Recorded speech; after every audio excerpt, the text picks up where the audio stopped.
یہ آکاشوانی اورنگ آباد ہے۔ ضمیر رضوی سے علاقائی خبریں سنیے۔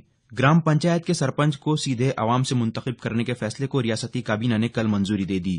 آنے والے گرام پنچایت انتخابات سے اس فیصلے کا اطلاق ہوگا۔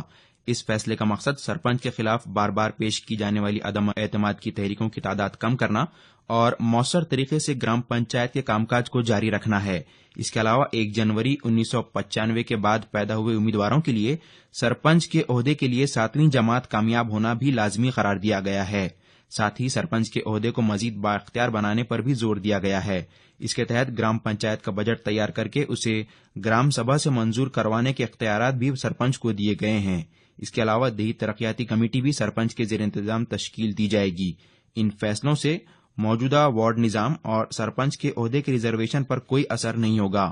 کابینی اجلاس کے بعد اخباری نمائندوں سے گفتگو کرتے ہوئے دیہی ترقیات کے وزیر پنکجا منڈے نے کہا کہ ریاستی حکومت عنقریب ہی اس بارے میں آرڈیننس جاری کرے گی اور اسے جلد ہی قانون میں تبدیل کرے گی۔ اس کے علاوہ کابینی اجلاس میں موٹر وہیکل ٹیکس میں 2% اضافہ کرنے کو بھی منظوری دی گئی۔ 1 جولائی سے مقامی ٹیکس رد ہو جانے کے بعد سے محصول میں ہونے والی ممکنہ کمی سے بچنے کے لیے یہ یکمشت ٹیکس نافذ کیا جائے گا جو گاڑیوں کے رجسٹریشن کے دوران ادا کرنا ہوگا۔ وزیراعظم نریندر مودی 2 ملکوں کے اپنے دورے کے پہلے مرحلے میں آج صبح اسرائیل کے لیے روانہ ہوں گے۔ یہ تاریخی دورہ ہے کیونکہ مودی اسرائیل کا دورہ کرنے والے پہلے بھارتی وزیراعظم ہیں۔ اس دوران دونوں ممالک سفارتی تعلقات کے 25 سال پورے ہونے کی تقریب بھی منا رہے ہیں۔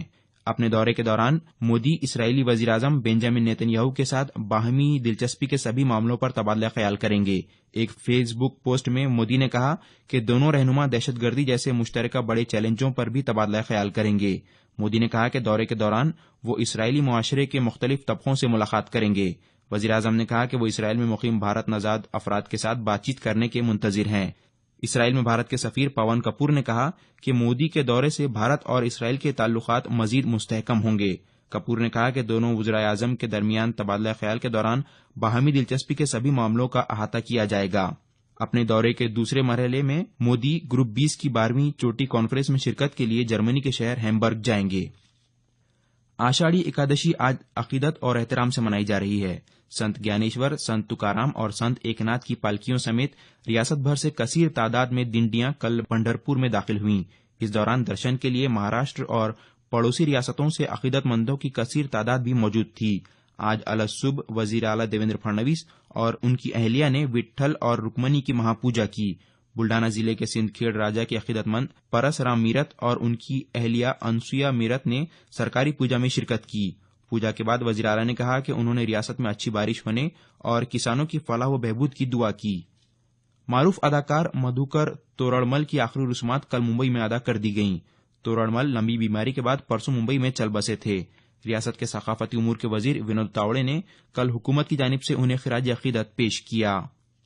سپریم کورٹ نے مہاراشٹر سرکار کو ہدایت دی ہے کہ 2 ہفتے کے اندر اندر جنوبی ممبئی میں تاریخی حاجی علی درگاہ جانے والے راستے اور 908 مربع میٹر کے علاقے سے غیر قانونی تعمیرات کو ہٹائے۔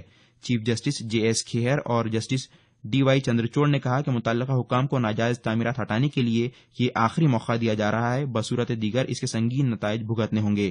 عدالت نے ڈپٹی کلکٹر سے کہا کہ وہ اس حکم پر پوری طرح عمل آوری کو یقینی بنائے۔ حاجی علی درگاہ ٹرسٹ کی جانب سے اس کام کو انجام دینے سے معذرت کا اظہار کیے جانے کے بعد یہ ہدایت جاری کی گئی ہے۔ اس سے پہلے ٹرسٹ نے ناجائز قبضہ ہٹانے کی ذمہ داری لی تھی۔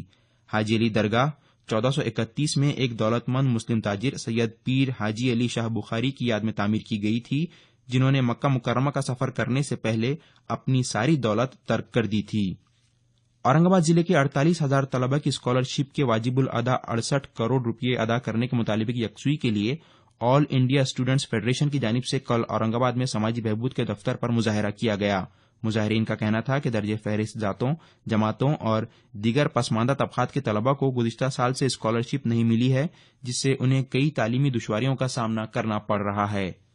واجب الادا تنخواہوں اور دیگر مطالبات کی یکسوئی کے لیے ناندیڑ میونسپل کارپوریشن کے ٹھیکہ کے صفائی کے ملازمین نے کل دفتر کے باہر مظاہرے کیے۔ ملازمین تنظیموں کا کہنا ہے کہ گزشتہ 4 مہینوں سے تنخواہیں ادا نہیں کی جا رہی ہیں، جو فوراً ادا کی جائیں، بصورت دیگر 10 جولائی سے وہ ہڑتال پر چلے جائیں گے۔ آکاشوانی سے علاقائی خبریں ختم ہوئیں۔